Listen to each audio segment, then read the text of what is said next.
Hi, True Avatars, and welcome to your weekly queer video game podcast. This is episode 61, and I am your host, Zoe Wild. I'm a transgender and bisexual woman, and my pronouns are she, her. Joining me this week is Amy-Lynn. Amy-Lynn is a transgender lesbian whose pronouns are she, her. How are you, Amy-Lynn? It's been a while. Hi, happy to make, video debut. Yeah, it's really exciting that we've figured out the technical issues, and we have a good solution for that, so... Alright, well, let's get right into what this episode is going to be, because it's a little bit of a not so much awkward episode, but like our segment is also what we've been playing, because I want to spend more time on the game we've been playing, because it's really exciting.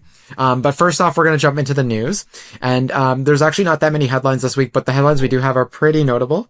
So the Game Awards nominees came out, and there are a ton of queer nominees. The Indie Game Awards also have a ton of queer nominees. It's that time of the year. I will not go through every award show on this podcast. Those are like the two big ones. Excuse me. And those will probably also have like the most potential for queer games. If there's a queer game award kind of thing, although I think that's usually in the summer, I'll also talk about that at some point. There were layoffs this week, unfortunately, and also a trans icon, Rebecca Heineman, I think that's how you pronounce her name, passed away. So we'll also be talking about that and paying our respects.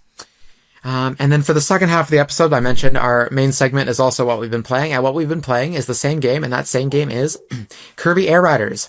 Forgive my voice, I was at a party last night and screaming to be able to be heard, so my voice is a little shot today. But yeah, so we're going to be talking about Kirby Air Riders, and I know, Amy-Lynn, you're very excited about this, because it's a childhood favorite of ours, the original on GameCube.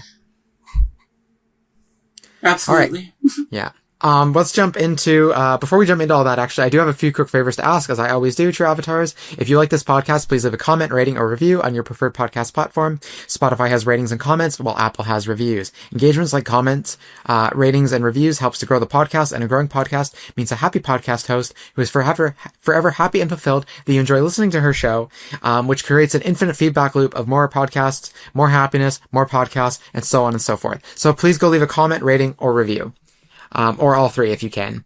If you're watching the video version on YouTube, please like this episode, leave a comment, and don't forget to hit the subscribe button as well as the notification bell so you are the first to know when a brand new video drops. Also, please follow True Avatars, a queer video game podcast, on social media. There are accounts on Blue Sky, Instagram, Twitter, Threads, Facebook, and TikTok at True Avatars, and you can also find the podcast on the official website, trueavatarspodcast.com. No spaces. And remember, this is a weekly queer video game podcast, so check in every week. I am to bring you news, interviews, and up-to-date discussions that are relevant to queer gamers. So you have a safe space to check in on the world of gaming from a 2S LGBTQIA+ lens.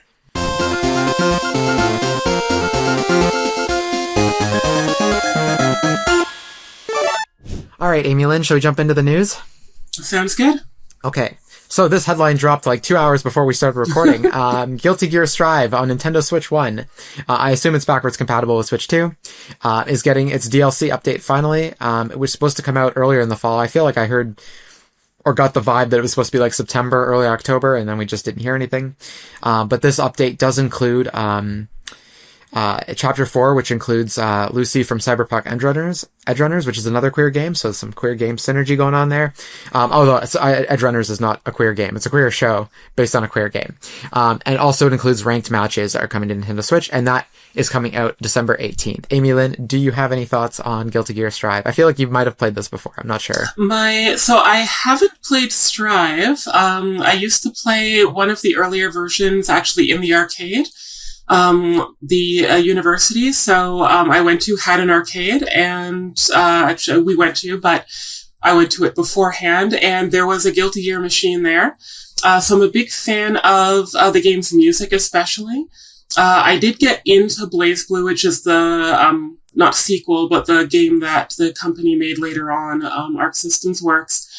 So I haven't played Strive, but just last night I found out that there is a Guilty Gear Strive anime, which I wasn't aware of. And trans icon Bridget is in the opening.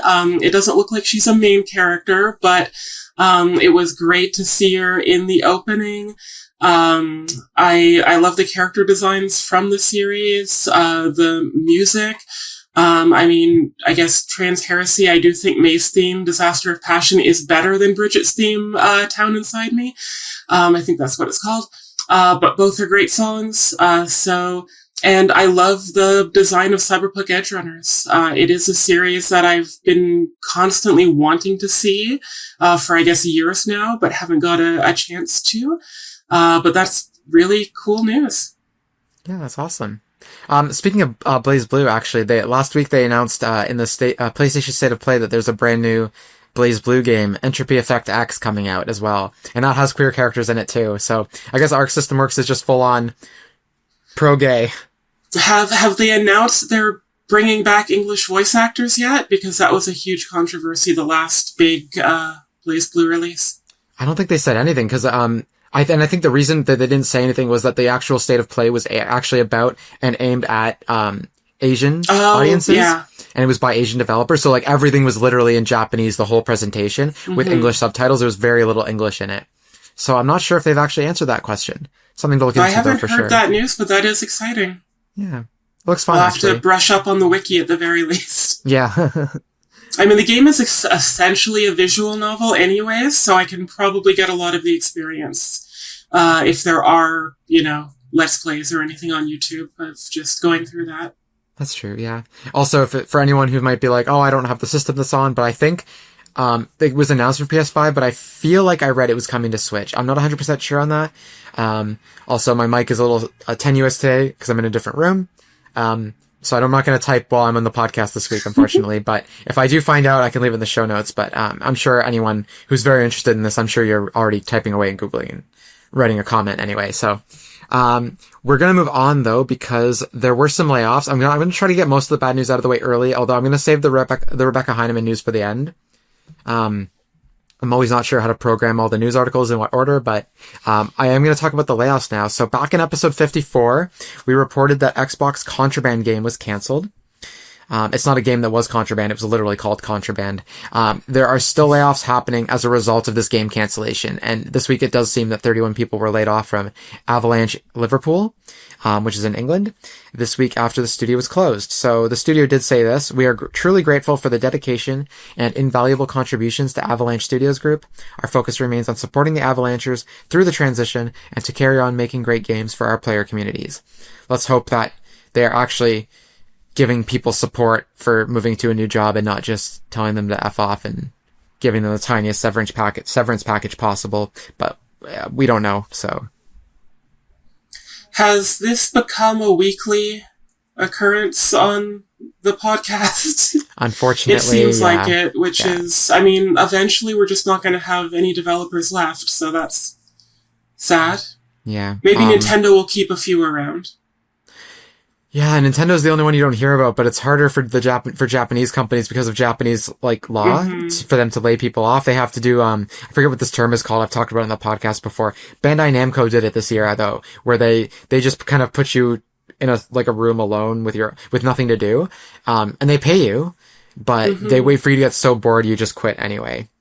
So then you're left with no severance package, which is even worse actually. So I don't know that law actually protects in a way they think it or intended it to, but yeah, no. I think Nintendo is actively hiring actually, and looking to buy other studios.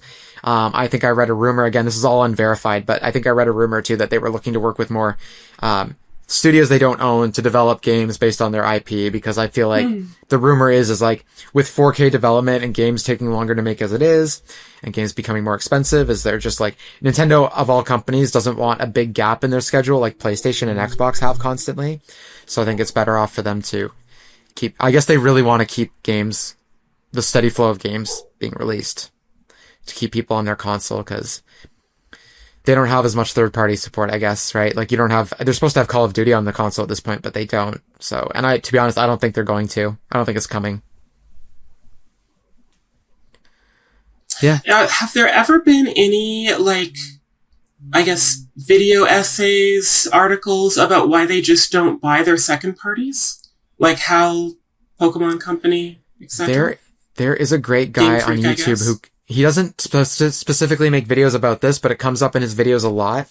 There's this guy on YouTube, I think he's called Nintendo Forecast. And I've noticed his videos getting recommended to me a lot, and every time I see them, the view count is going up. But basically, he talks about what Nintendo has done, analyzing who's at the studio, who's getting older, who's like, coming in, like their patterns and stuff, like just in general, to kind of predict what they might do. It's literally like kind of like a weather report, actually. When I say forecast, it's kind of literal that way, but, they did buy Monolith Soft, right? Yes, they bought Monolith Soft, and they bought Next Level Games recently. And they bought... Who else did they buy? It was a Florida-based studio, I think, that does porting. Not Panic Button, but the other one. And they're actually still letting them just work on any company's games. They're just there, so if they need them to do Nintendo games for porting, I guess they have them. So they have bought a few studios recently, but... this guy in Nintendo Forecast kind of talks about how Nintendo has such close relationships with all these, like, intelligent systems and Game Freak and stuff like that, that they don't have a need to buy them. Like, they're not in danger of being purchased by anyone else. And I think if they were being courted by anyone else, Nintendo would know immediately, because they're so in bed together, so to speak. So, yeah, I don't know. Let's hope, I think they probably should buy these companies. It doesn't make sense that they haven't bought them, but anyway. It does help prevent layoffs, though, I guess, with Nintendo being the way they are and the successful way they are, so. A few weeks ago also, moving on here, I joked about, someone, and it was a half joke. I knew this would eventually happen, but I thought it was years away, that someone might try to preserve Concord's servers from a fan side of things when Concord got shut down last year after 2 weeks. Sony shut the game down. Anyway, so I joked that at some point someone might try to bring those servers back, because of the Stop Killing Games movement and stuff like that. And anyway, this week a group of fans did just that. Reading here from the Video Games Chronicle article. Over the weekend, the group posted on its Discord page, as reported by the Game Post, that project developers Red and Open_Wizard had managed to boot the game, load their characters, connect to each other through matchmaking, and play through a full Clash Point match, whatever that is. I didn't play Concord, so I don't know.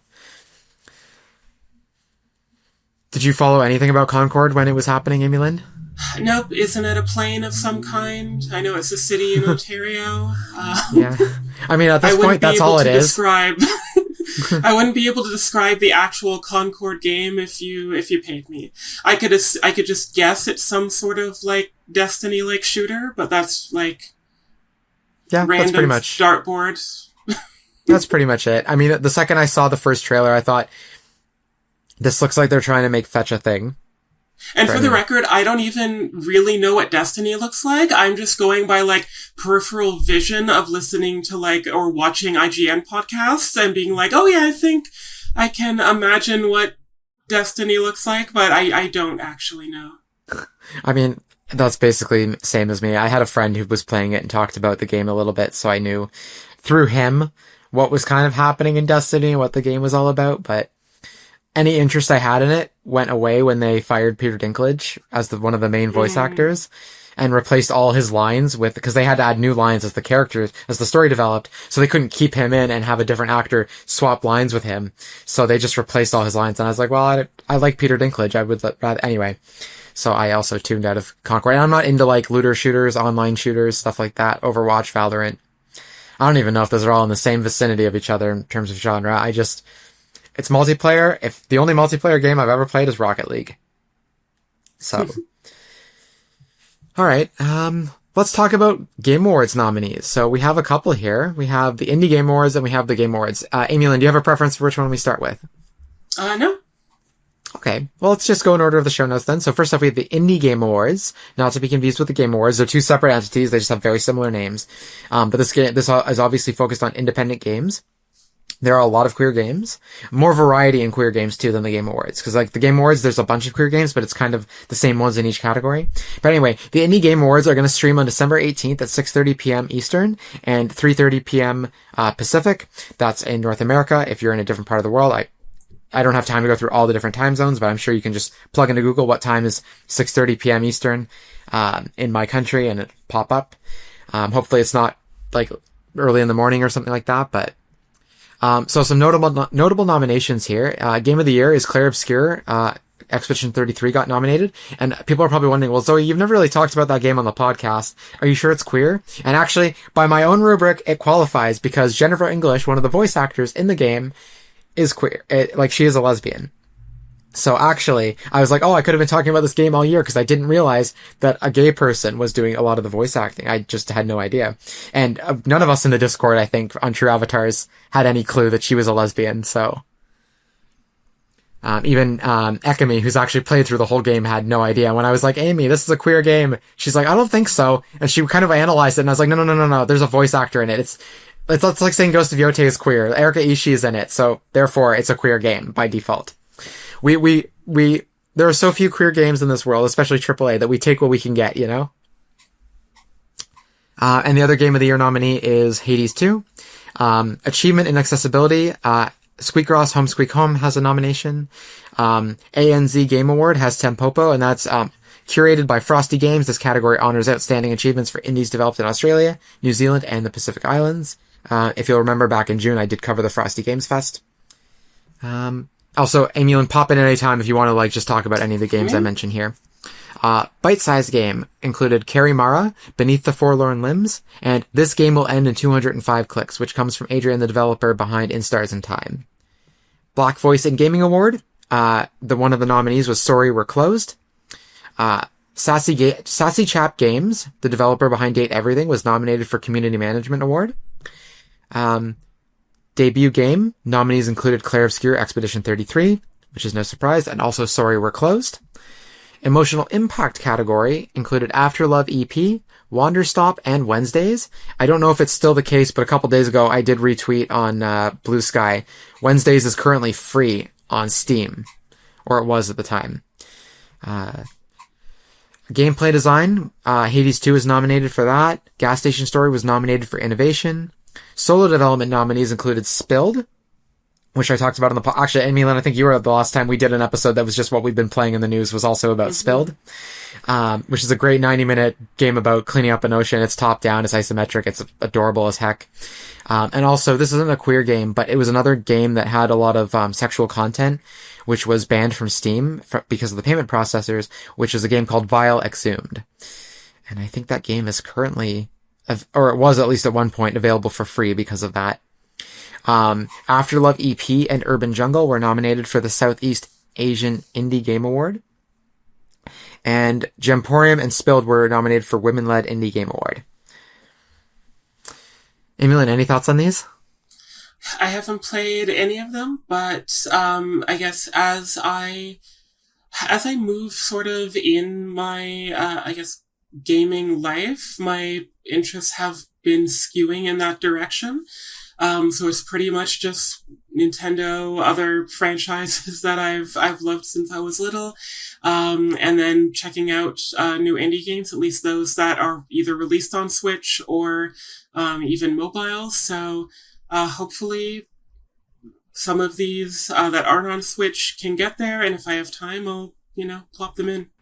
Yeah. Everything I've heard about, every time I meet a queer developer, I'm like, hey, you should get your game on Switch. I know it's very difficult, but if you can, there's a lot of an audience there that, doesn't have a PC that is also really super gay. Just like Kinsey 6 gay. And you should get your games on these consoles. I think Spilled has a very good chance because Spilled, I think, sold 100,000 copies this year, which is incredible for an indie game made by one person. I'm so happy for her. She did such a great job. I think her name is Lenta. Try not to get her confused with a singer named Lenka. But yeah, so she did really well with that. She made such an amazing game. I think she's working on something new as well, but because her game sold so well, I wouldn't be surprised if she can find a publisher who might be willing to help her port her game to the Switch. But from what I've heard from developers, it's not the easiest or cheapest thing to do. Especially if your game wasn't developed in such a way that porting is easy. So it's not just export as Switch version. Unfortunately, it's not that simple, but yeah, no, I would love to see a lot of these. Spilled especially would also be great on Switch. It's just very cozy.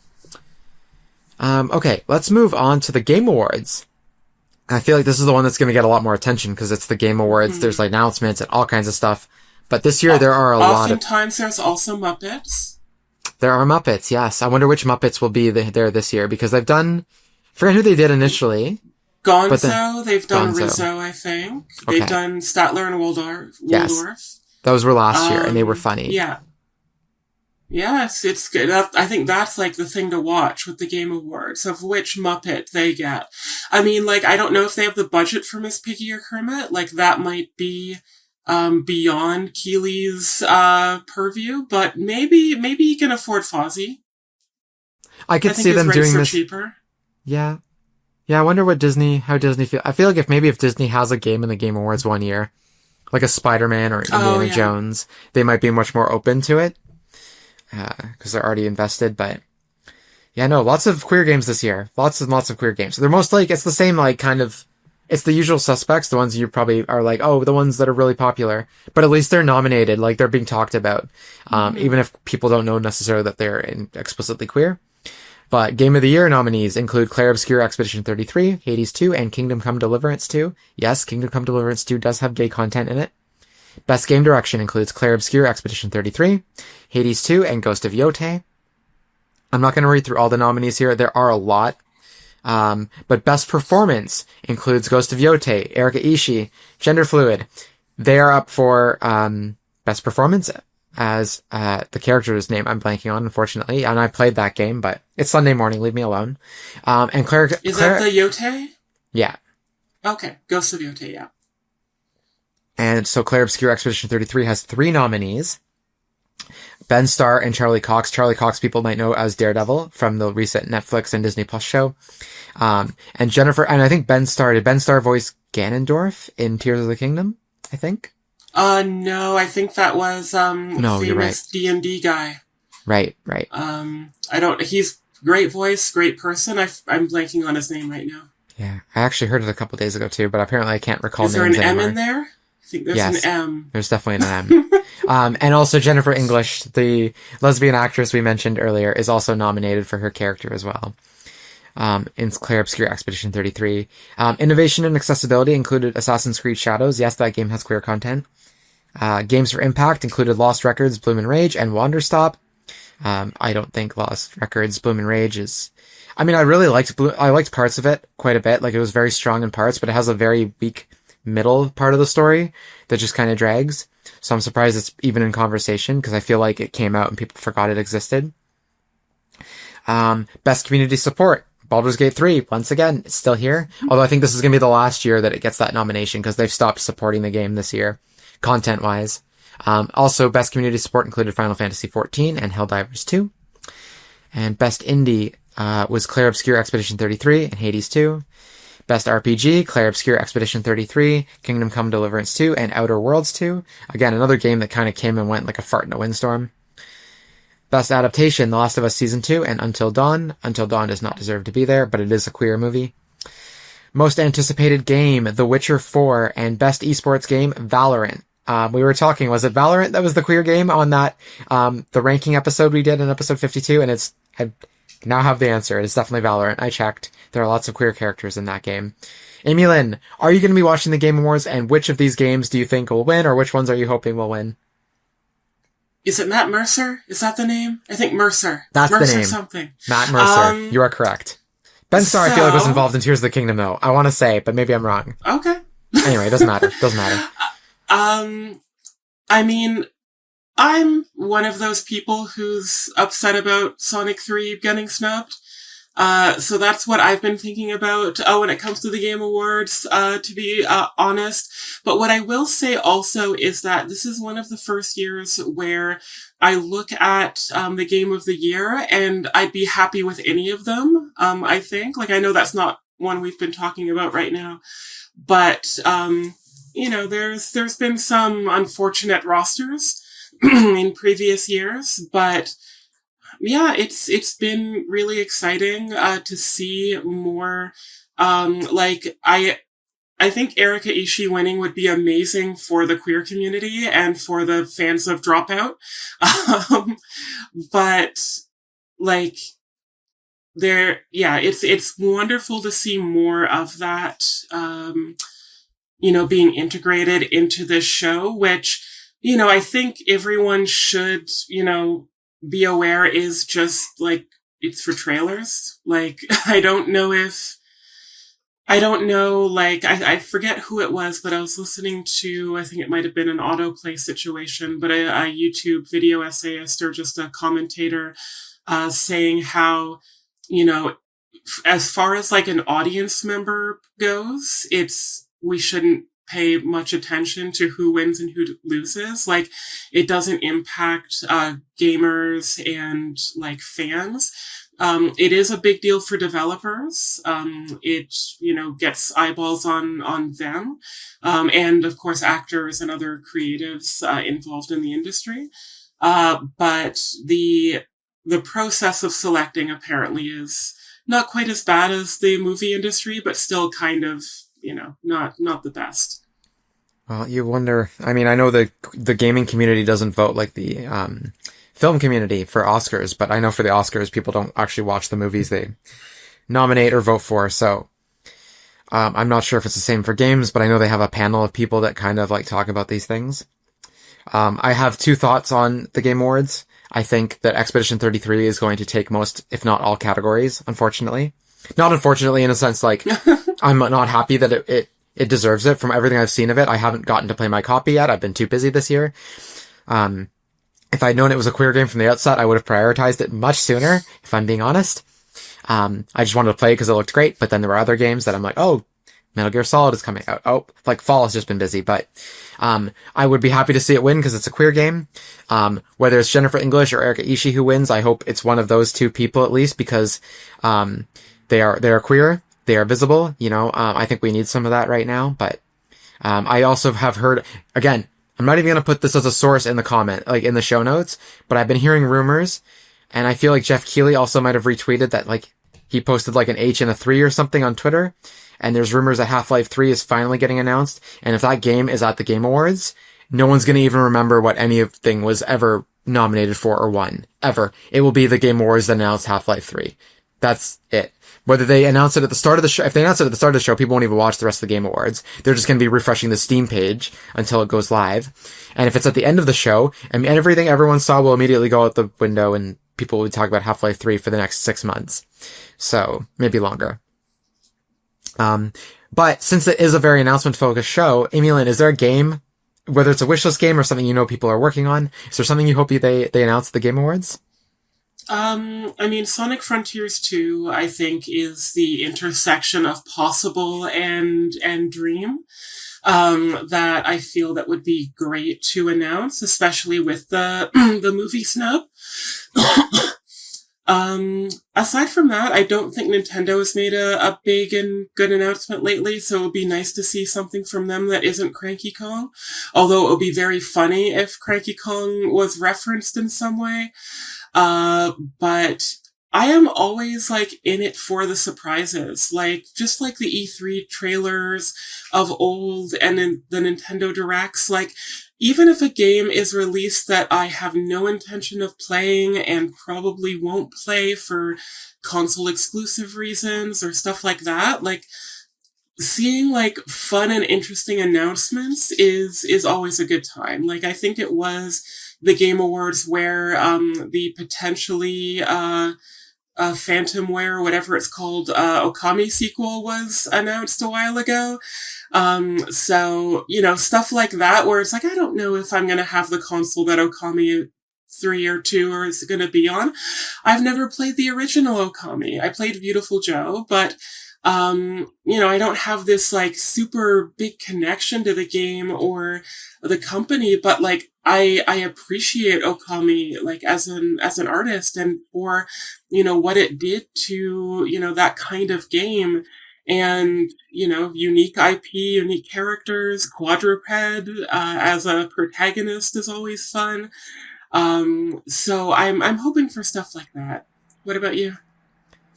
Yeah, I guess I am curious about Sonic Frontiers too, cause, I like to play these, like, kind of open world Breath of the Wild, like, platformer things on Switch 2, and I know they haven't updated the first Frontiers on Switch 2, and I have it on Switch.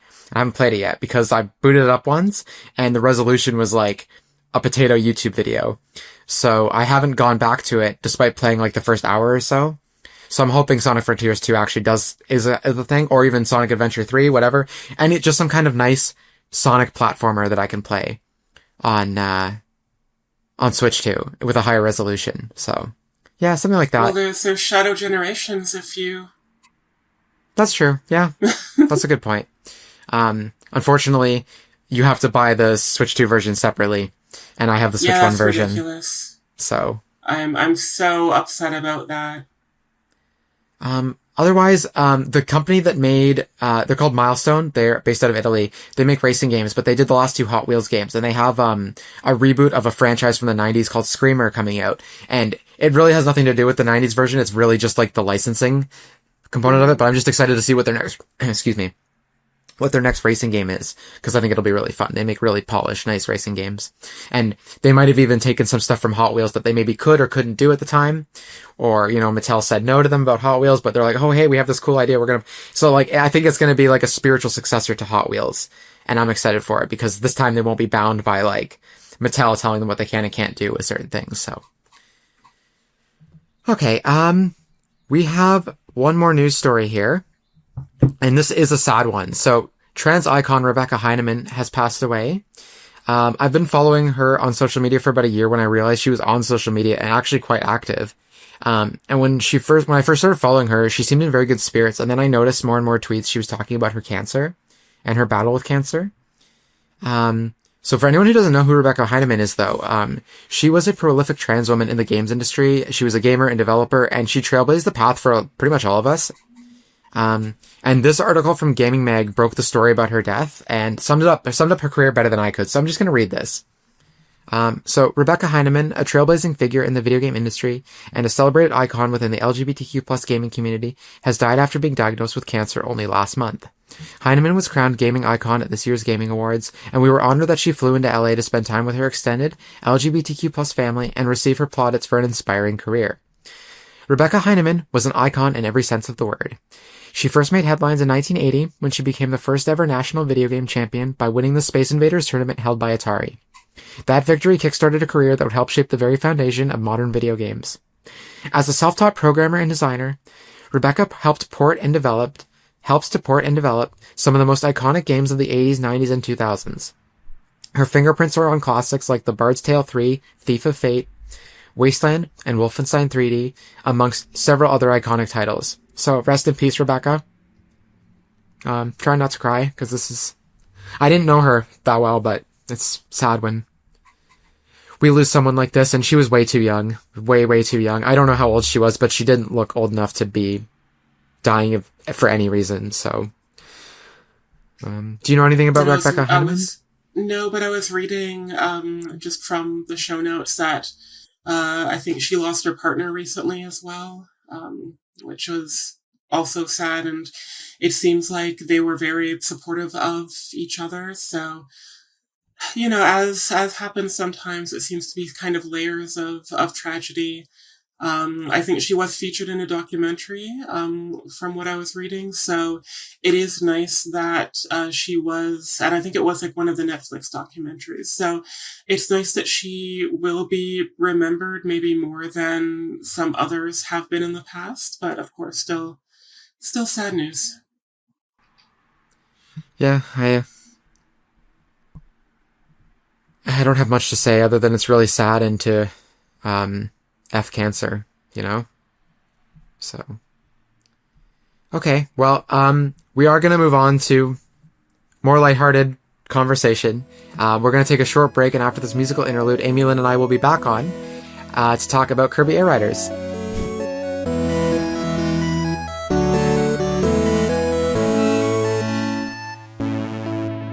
Hi, Shrew Avatars, and welcome back from the break.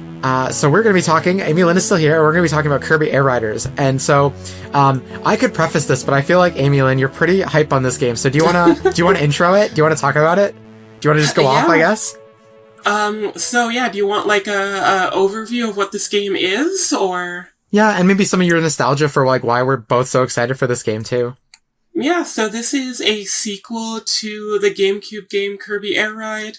It is, for the Switch 2, it is even more Sakurai than Kirby Air Ride, was. Like, you can really see, like, so much of the Smash Bros. Ultimate UI even, not only the DNA footprints in this game. But what that means is that this is, not even feature rich. This is, feature, overbursting with, everything. It is, is famous. The original was famous for being like a one button racer. So you pretty much only used, the control stick and, the GameCube's big ol' A button. Now, Sakurai has added a second button, which you honestly don't use that often. But it's still essentially a one button racer. So there are, about, I think, a dozen or so, regular, courses, as well as about the same amount of top rides. So if you think about, old-timey arcade racers that are, slot car essentially, influenced. There's a few more courses of that. And the, world-famous city trial mode, which is this very chaotic, mini, I don't want to say open world, but like an arena, like a vast arena where you drive around, walk around, finding, parts, finding upgrades for your machine, finding new, machines, which are the equivalent of carts in this game. Most of them are, they're like the Warp Star in the sense that, they are star themed, but there are the wheelie bikes as well. So if you've played Kirby Superstar, they're my favorite too. Possibly mostly because they reference the earlier Kirby games. But there are, a few other really obscure weird ones, like a lot of new machines in this game, like the vampire star that bites enemies and racers. The chariot is also a new kind of design. So we have, two wheels for the first time, in a Kirby Air Ride game, which is exciting. And yeah, it's the new game, Kirby Air Riders, also has like a sort of campaign mode, which is really cool.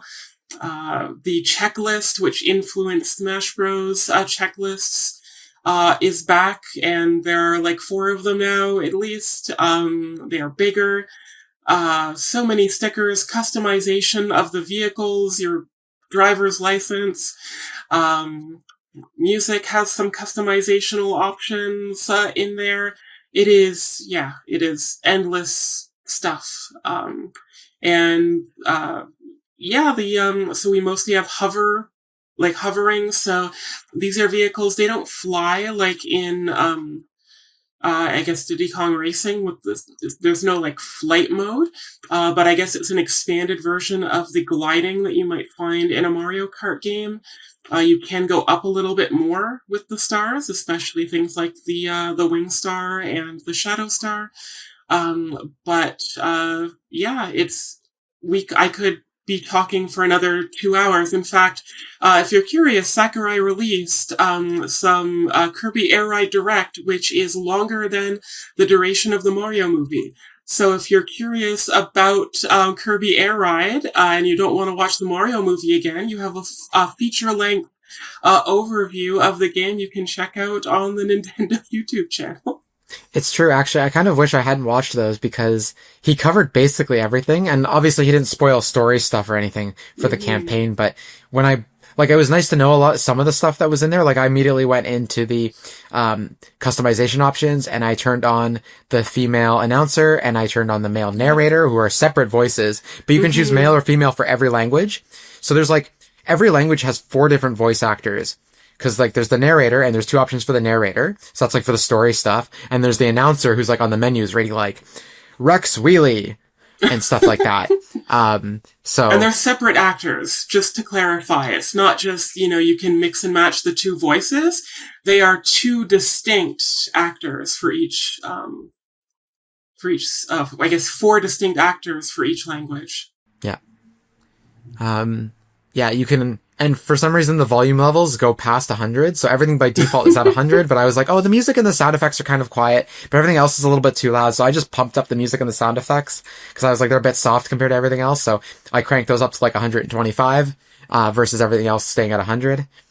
I don't know if it's an accessible game compared to something like The Last of Us, which has a lot of accessibility features. But for a Nintendo game, this is the most accessible Nintendo game I've ever seen. With all the customization. There is a one-handed option available. Like, it is possible to play this game with one hand, which is, excellent. Not a lot, you don't get that with Nintendo games a whole lot for both, just the reasons of the control scheme or the lack of adding those functionalities, at least inherently. I'm sure there are DIY methods to go about this.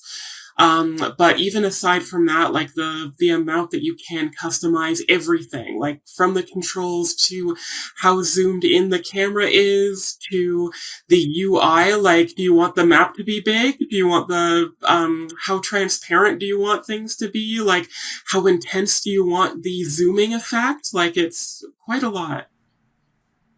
And are there colorblind options as well, I think? Yes. Yeah, so just stuff Nintendo never puts in. Sakurai's just like, yeah, here we go, have this.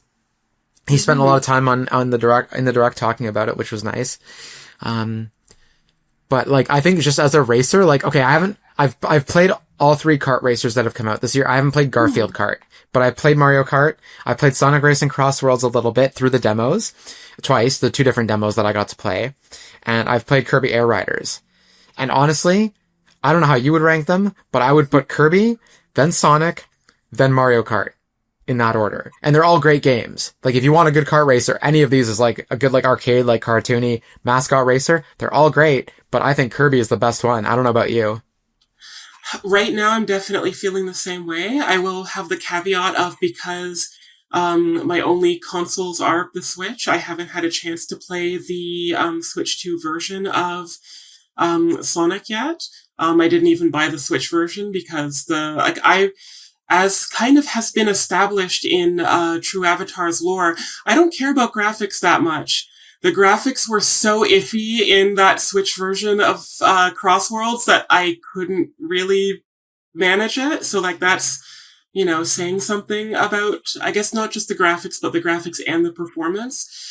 So with Black Friday sales, I might pick it up, but I just got Kirby Air Riders. So, I don't have a lot of incentive to do that right now.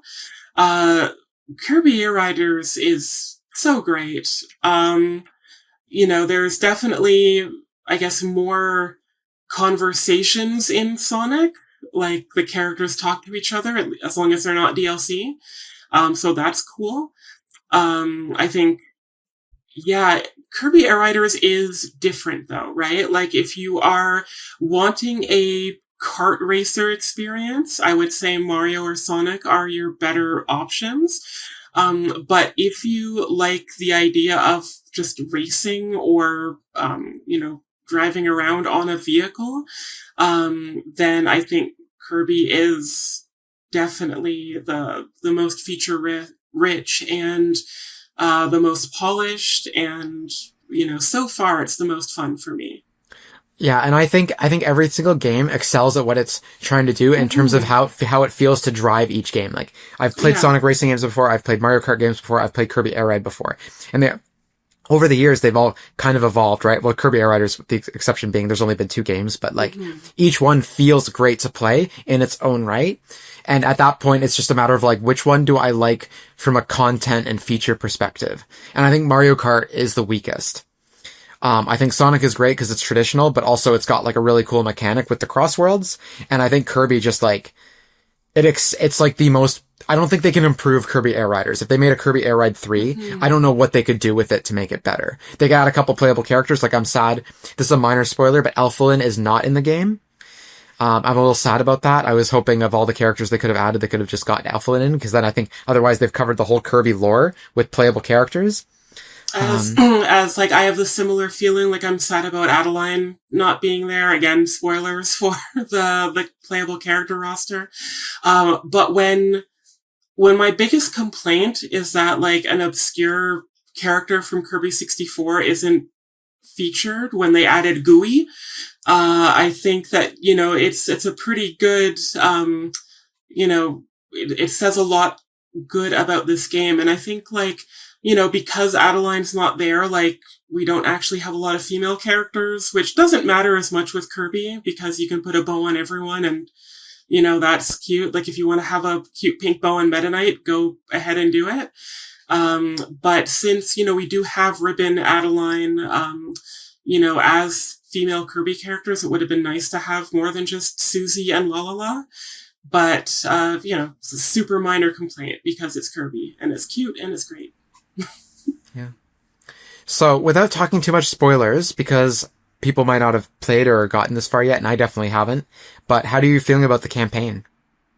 So I just last night finished my first playthrough of the, what it's called, road trip mode. And it is far bigger than I expected. Like, even with the, hour and 45 minutes directs or whatever it was, I was expecting something far more similar to classic mode, from Smash Bros.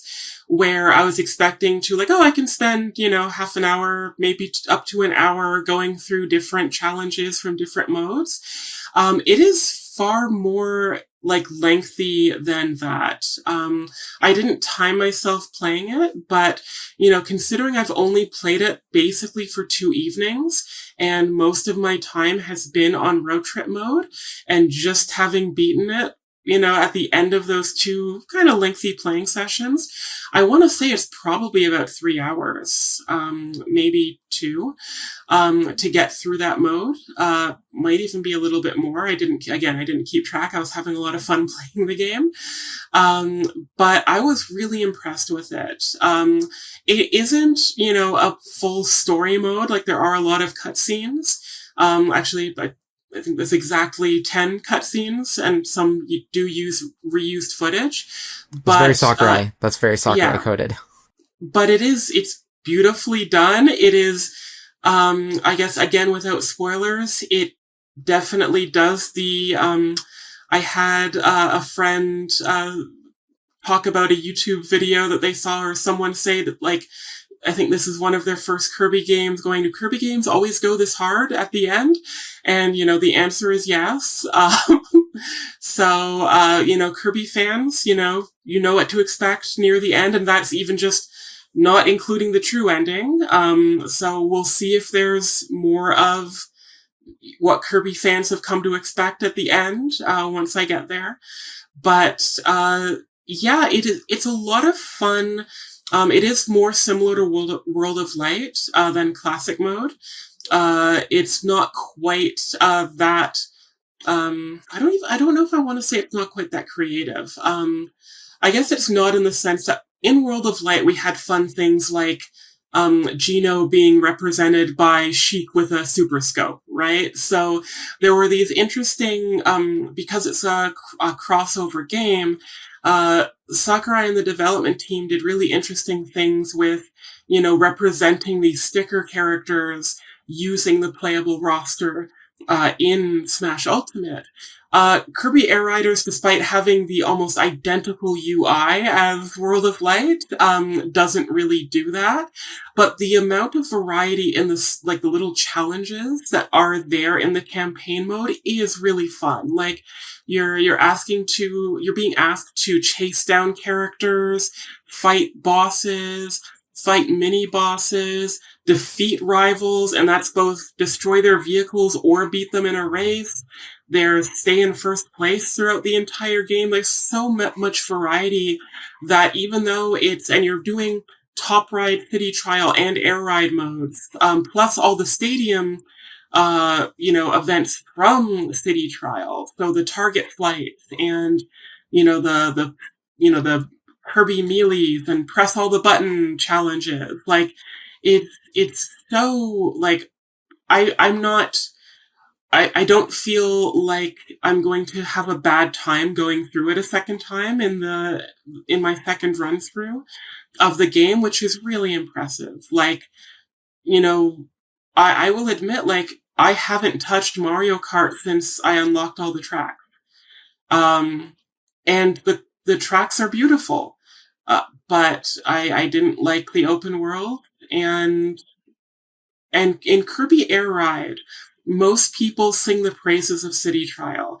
And for good reason. It's an amazing party game fun. It has a great like sandbox approach that you can wander around on your own or with a friend without the actual game and still have a good time. I haven't touched City Trial yet, like aside from the test rides or whatever they called them, and like I'm still having an amazing time. Yeah, so I haven't gone back to Mario Kart much either. I liked it when I was like for any racing game, I like to play a little bit before bed. Like usually they're high octane for me, but for some reason that high octane just relaxes me. So for me, it's kind of been like all summer, I've kind of been alternating between Hot Wheels and Mario Kart. But with Mario Kart, I really like Knockout Tour. I think Knockout Tour is a lot of fun, whether it's with friends, whether it's online, or just like with CPUs. But my biggest issue with Mario Kart World is, first off, yeah, it didn't live up to the world part of it. Like, I just don't understand why it's open world. Like, there's no point. More importantly, though, is there's a character I really want to unlock, and the way you unlock characters in that game is ridiculously awful. It's random, and it's really hard to game the system to get the character you want to kind of cheat. And so I really want Cataquack, the little duck from Mario Sunshine that flips you into the air every time it sees you. I think those things are adorable. I love them. They're a playable character. I'm very salty that they didn't bring back any of the crossover characters from other Nintendo franchises. I think that would have been a much better selling point, like Sonic Racing Crossroads is doing. But the fact that I can't even get Cataquack just discouraged me. I was like, I even tried doing the looping around Peach's, I think it's Peach's Castle, or is it, Isle Delfino? One of the courses that you can unlock Cataquack on. And I just kept racing around on it. And, even Nicole, when she was still living with me, we were trying to race through that mode and that track and try to get Cataquack to get Magic Koopa to appear, or Kamek to appear, and turn us into Cataquack so then you could unlock. Anyway, so I don't like that the characters are random like that, and also I have the same problem with Air Riders, though. I will say that. But with Air Riders, I feel like every time I do a race, I'm unlocking something. So I feel like it's just a matter of time before, like, even if you mess up, there are achievements for, like, you fell off the cliff 5 times. Congratulations! It's like, okay, cool. So last night, in very quick succession, I got all the wheelie bikes, and they're my favorite.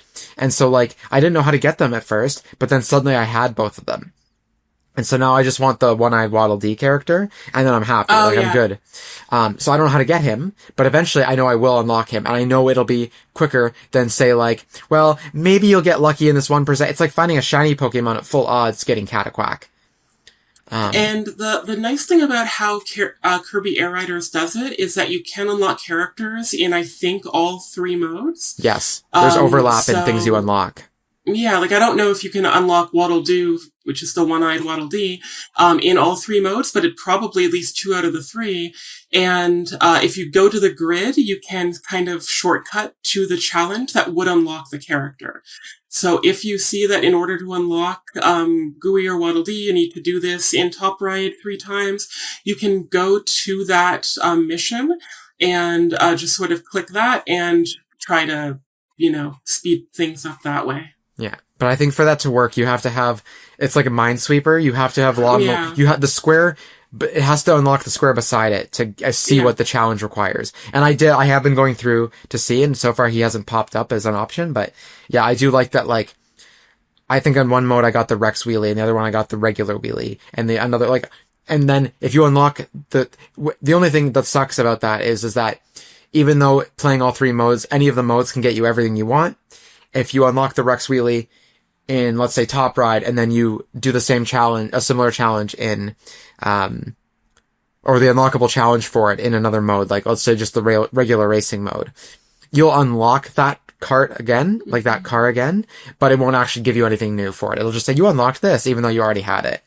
Only downside to it, but I think that's nice for accessibility. And like, if you only like City Trial, guess what? You can probably unlock most of the things you want in City Trial mode.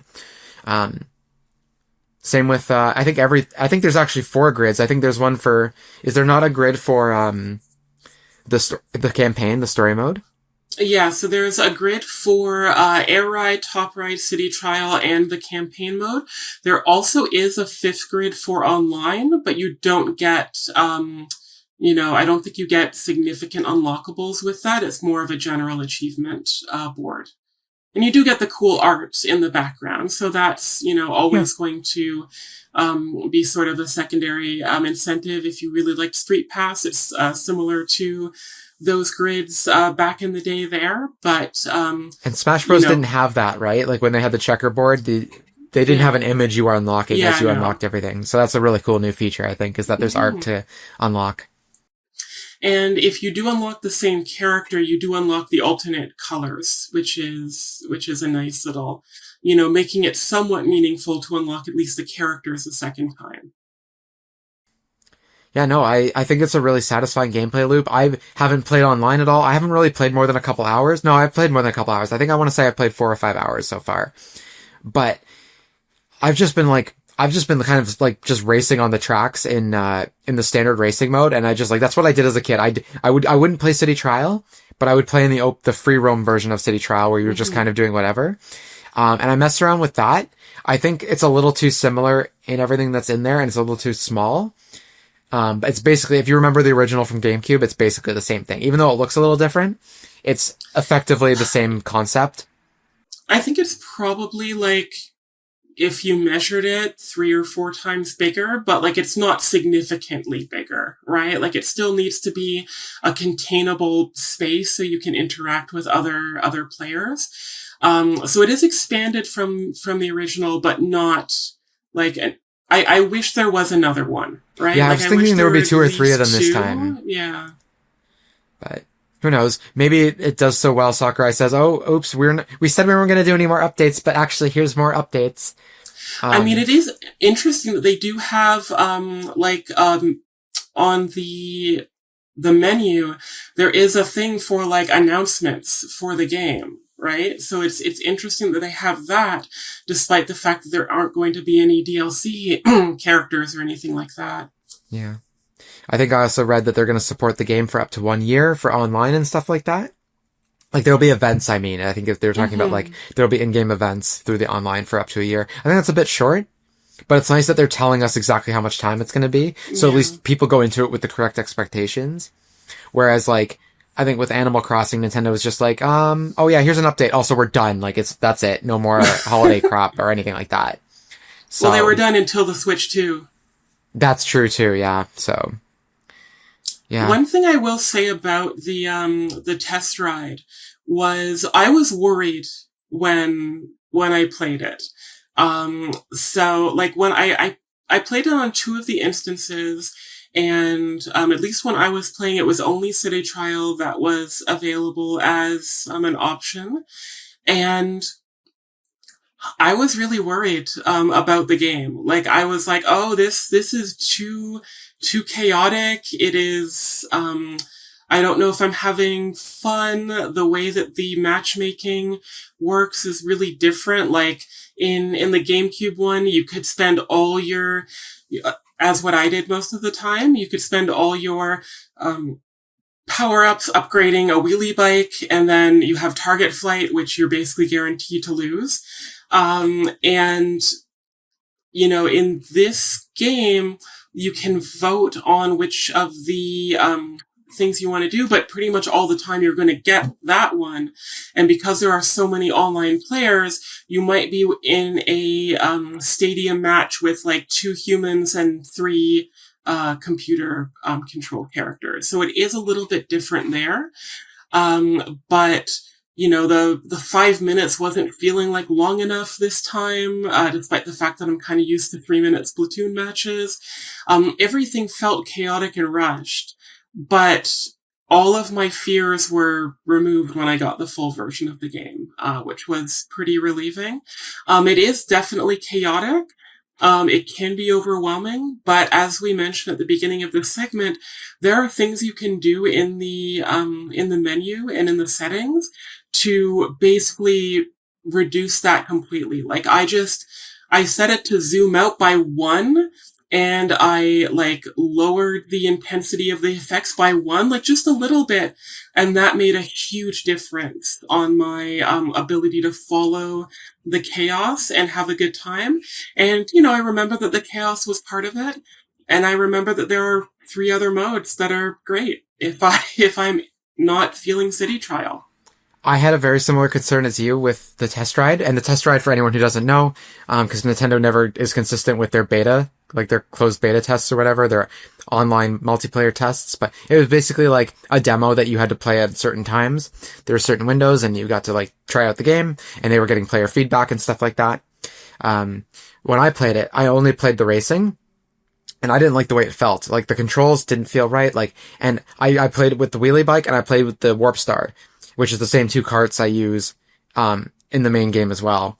And I was like, playing it now, the main game, like the official release, I think there was definitely an earlier build that they were using for that test ride. Maybe significantly earlier than even what they had ready at the time of the test ride, because like, it does feel different to play. It feels much more polished. Because I was really worried too. I was like, I actually considered like, I think that one of the test rides was around when Hyrule Warriors came out. And I think I considered switching my pre-order from Kirby Air Riders to Hyrule Warriors at EB Games. Because I was like, maybe I don't want Kirby Air Riders right away. Maybe, I know, Amy-Lynn, you're going to be playing it. We're going to be talking about the podcast. I'll let you play it, and I'll pick it up on sale later. But I'm glad I bought it, because it's actually one of my games of the year. Like, I think it's actually a really polished, well-done racing game. And I'm proud that I have a physical copy of that. And I don't have a physical copy of Mario Kart World. And to be honest, I don't really want one. I don't think it's a game that, like, I feel I need to have on my shelf, despite it being one of the best Mario Karts ever made. Despite all the problems with it. I just think this Kirby Air Riders game is just, like, such a nice, complete little package. It's very satisfying to have, and it feels very fun to play. And like I said, I like just playing, like, single player by myself in the racing mode, in the open world for the city trial thing. Like, that's how I play as a kid, that's how I play as an adult, and I'm very happy with that, so. And it is nice, as always, that the music is on point. The music is Kirby brilliant. games, like Sonic, are kind of known for their compositions. I think right now, nothing as iconic as the first game. I mean, Checker Knights is, one of the most, like, amazing video game tracks in general. It is this cool, jazzy, polka, klezmer, orchestral, epic, for just a random stage. And both the stage and the music are back in fine form. Lots of classic Kirby music. As I mentioned, like, nothing that is jumping at me the same way as Checker Knight or Celestial Valley and things like that did in the first game. But I've only played it for 2 sessions, so I'm hoping that some of the new tracks jump out at me. But even if they don't, there's plenty of classic Kirby songs in there to, keep me happy. Yeah, actually, for me, first off, I'm enjoying hearing all the music and playing on the classic tracks. Like, I don't remember them. Like, I don't think about them very often. But as soon as I'm on them, hearing the music and in the chorus, I'm like, oh yeah, right. I remember spent hours playing this game as a kid. But the one song I do like, and I like the version without lyrics. I think the version without lyrics is a little bit stronger. But the main theme of the game, which is also the Meadows track, song, that's my favorite track. It's been stuck in my head since I heard it, since I started playing the game on Thursday. Like, I just can't get that song out of my head. It's very, very pleasing to my ears. It's quite strong. So, and again, all the classic. Now, in terms of classic tracks, because almost all the tracks are unlocked from the outset. I think, aside from one track that you unlock, and I have unlocked all the main tracks now. But have you unlocked all the classic tracks? I have not, because I've been focusing on Road Trip, right? And you don't unlock the tracks, right? I think through Road Trip. Yeah, I think I have 4 or 5 of the classic tracks, and Beanstalk Park was always my favorite one, and I have that now. And I really like too when you're on the little rails, like in a Sonic game, for example, like the rails, right? When you're on one, the camera like changes angles to like show something dynamic for Kirby. And at first I was like, oh, I don't like that. Like, I just want to be behind Kirby so I can like see where I'm going, control him properly. But it's seamless. Like, the way you are oriented to, like, if you want to switch between different rails while the camera is like in front of you or whatever, it like is just, it's a really polished experience. It's really fun. It's very cinematic. I see why Hideo Kojima and Masahiro Sakurai are close friends, because they kind of approach games with this very cinematic, like, showy approach to things, where it's like, we want you to feel like you're playing a movie without it being like, I mean, not so much in Kojima's case, you are playing a movie, but in Sakurai's case, he wants you to feel cinematic. He wants your gameplay experience to be cinematic in essence, if that makes sense, right? Like, it feels like you're not watching a Kirby movie, but when you're in a race, it feels like the way you feel watching an exciting action scene in a movie, but now you're playing it, if that makes sense. Yeah, it does. And especially, again, with the variety, both on the tracks and just the gameplay variety, even in the air ride mode, I feel that there aren't that many tracks, but within each track, they're doing so many creative things with alternate paths and, geysers, and even the rails kind of feel different in different levels or in different courses, even though it's this exact same mechanic. It's quite impressive. There's one track where you fall off the track, but you don't die or anything. It's not like Mario Kart where someone pulls you back up. You just find a different part of the track that you didn't even know was there. I kept falling and I'm like, oh crap. Oh, no, not oh crap. Like, oh my God, new track. Like, and it's just so much fun. Like, and I can play it, like I can kind of like tune out when I'm playing it. Like it's something that I'm like, it's so familiar that I can just kind of like turn off my brain and just like race and let that part of my brain kind of like just percolate with like the end of it. Like this is a game I'm going to be playing at the end of a day because I can go and play a couple of races. And also I like that this game. So speaking of customization, which Mario Kart does not have this option, but you can set how many laps you want. You can set up to 99 laps. Not that I'm going to play that many, but the thing that's always bothered me about Mario Kart is that I cannot change the number of laps when I play that game. I really do not like that. I think even the oldest racing games from like 25, 30 years ago, you can choose how many laps you have in a lot of those games. But for some reason, Mario Kart refuses to let you play more than 3 laps. And I get it, some tracks don't have laps. Sure, whatever. That makes sense. There are courses. But like, I'm sorry, but if I'm on Baby Park and I want to do 200 laps of Baby Park, like let me play 200 laps of Baby Park. What is it? It does not affect Nintendo is like, we want you to play our games our way. Whereas Sakurai is like, I'm making a game and you're going to play it my way, but I want you to be able to customize my way as much as you like. And I love that about it. So. When you mentioned the physical, like feeling proud to have the physical copy, it didn't make me think of, so like I buy most of my games digitally now, but I was in an EB Games yesterday and I looked up on the shelf and saw the Kirby Air Riders amiibos. And I was tempted, I think, for that, reason that, I do love this game so much. But I don't really have the desire for the physical copy. So despite the, like, almost comical expense of these amiibo, the Bandana Waddle Dee one, and thankfully the expense is keeping them from selling out. So I'm not in a huge rush, to get these because I don't think a lot of people are interested in buying a $55, $60 amiibo. So I feel pretty safe that when I feel like I want to buy the Waddle Dee and Wingstar amiibo, it will probably be there for me. So that's my concern is that first off, like there's no carts that I want. The characters are cute, but I really want the wheelie bike. The classic, like, red one. Not the green one that's, like, slow, not the Rex wheelie that looks cool but doesn't feel as great to play. I want the classic red wheelie bike. I don't care who's on it. Like, it can be the one-eyed Waddle Dee. It doesn't have to be, I don't care.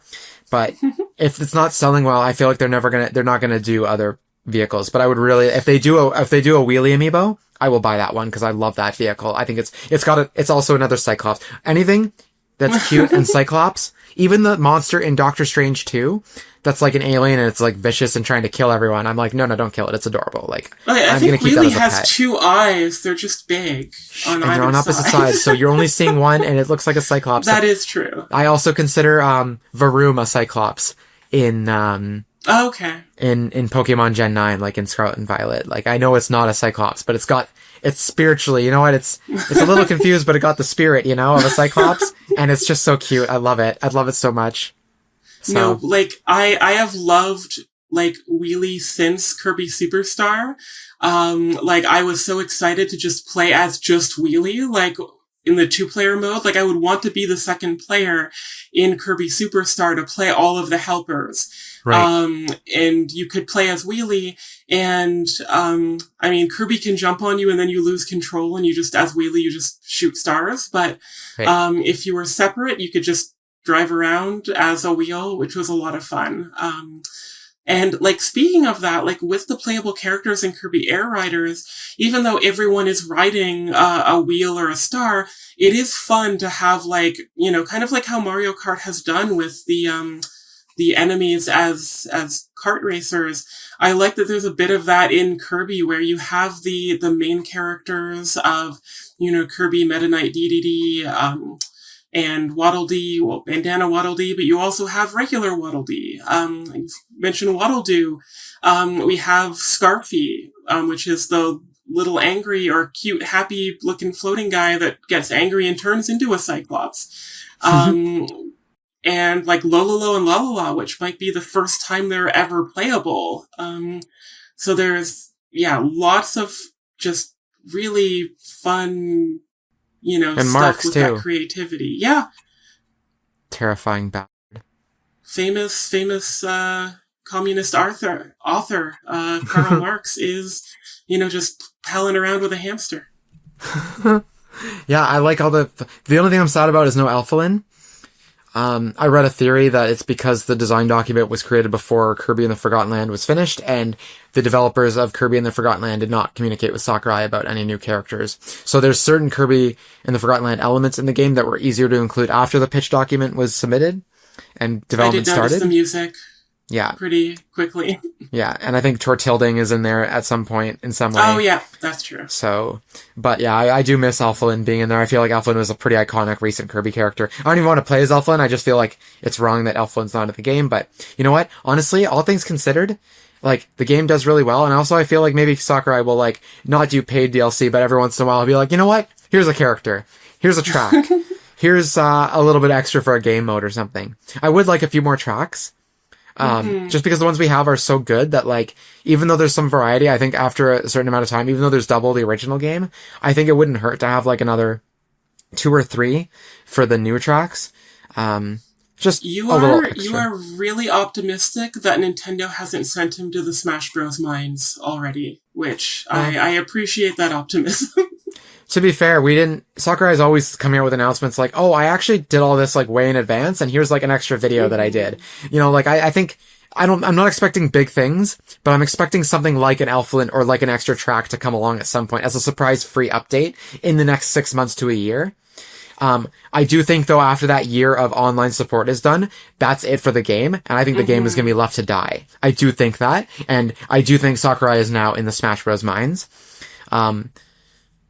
I hope everything works out for him. I hope he is okay, because I know those games looking at Kirby Air Riders and all the other stuff he's made that's not Smash Bros, I wonder what other games that would have been so amazing and groundbreaking and revolutionary would we have gotten if he wasn't in the Smash Bros. Mines for the last 30 years. And I love Smash Bros. I'm not complaining that he's done Smash Bros. He's done such a good job. I'm a little salty that he refuses to do a Subspace Emissary 2. I just want a word, Sakurai. I just want a word. But I do wonder, like, what other kind of games like Kid Icarus Uprising and Kirby Air Riders would have come out of his soul had he not been working on Smash Bros. For 1 billion years. So, I do hope that once is a gem. Yeah, I've only played a little bit of it, but I like what I've played, and I hope that when he's done Smash Bros, I hope he doesn't have to be on that too long, or there's a way he can work on that kind of on the side while he's because I would like to see something else from him. Like, he won't be around forever, and if he does get a lot of burnout from making games like Smash Bros, who knows if he's going to want to keep making video games that aren't Smash Bros when he's done that. I'm surprised we even got Kirby Air Riders. I'm surprised that, according to him, Nintendo asked him to make Kirby Air Riders. I would have assumed that he wanted to do it. It's really weird that Nintendo's like, hey, yeah, we're releasing Mario Kart World this year. Also, we want Kirby Air Riders. Oh, and Sonic is coming out too. So let's just stack all of these within 6 months of each other. I don't understand. I mean, Sega making their game, I get it. Like, I knew... I honestly thought Crossworlds was going to come out the same day as Mario Kart World. Like, I honestly thought that was going to happen again, like with Mario Bros. Wonder and whatever that new Sonic Superstars. Oh, yeah. Yeah, so... Anyway.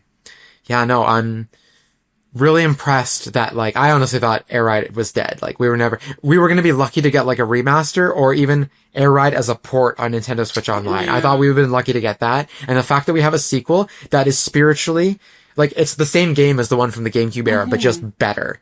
Like, it's got everything from that game, and then some even more on top of that, plus a story mode. So, like, I don't know, if you like the original Kirby Air Ride game and you're listening to this podcast and you're not sure, but you're nostalgic for that game in any way, this is a game for you. I think it is worth the full price.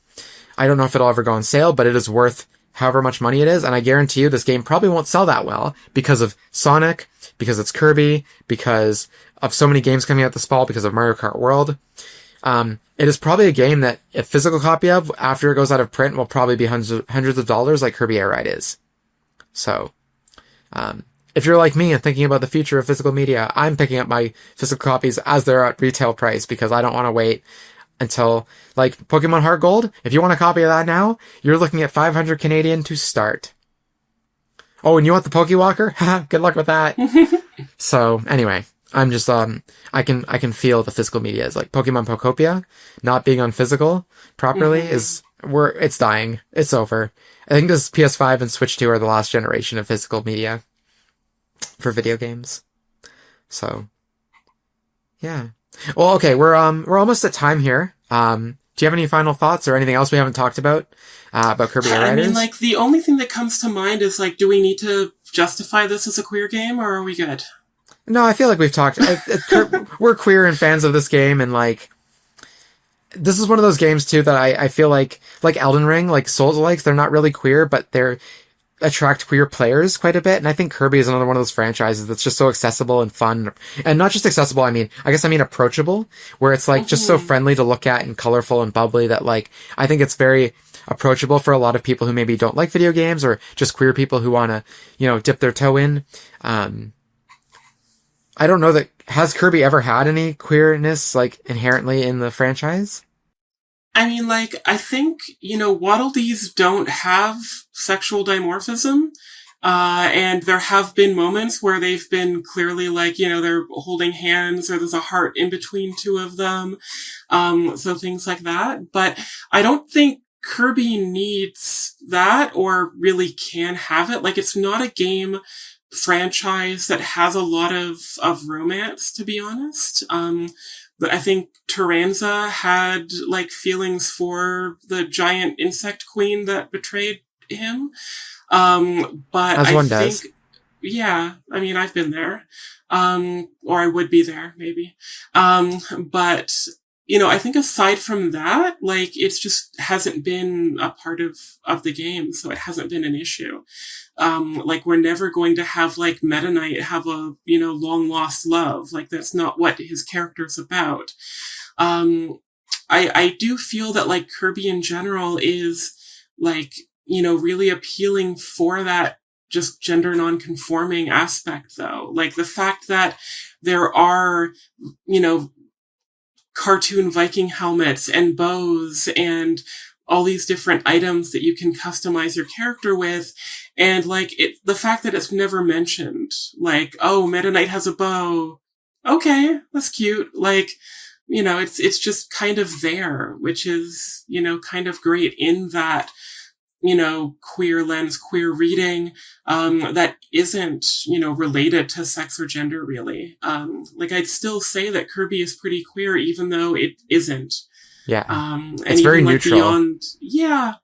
And even the fact that Kirby is pink, I think shouldn't be understated, right? That, like, the appeal, and Kirby is way more popular in Japan than, it is in That's US for damn and sure. Europe. Yeah.